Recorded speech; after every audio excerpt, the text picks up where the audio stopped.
Ayan. So, ipaprank natin ang aking asawa na si Richelle Garando. At nilagay natin yung wallpaper ng kanyang cellphone, ng kanyang paboritong insekto. Ayan, ang ipis. Let's see. Mamaya, ano? So, ready na tayo.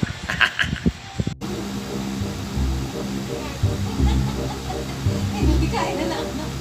Yung ulo na anak niya yun. Nakadali yung pagkakas. Nililak mo muna yun.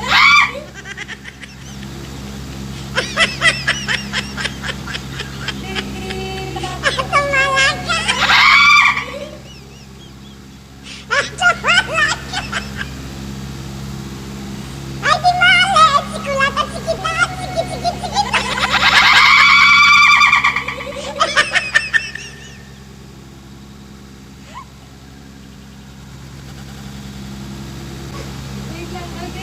mo muna yun.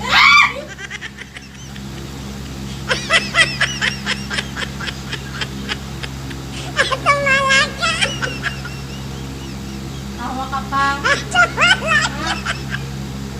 Lahat ng kalokohan mo talaga.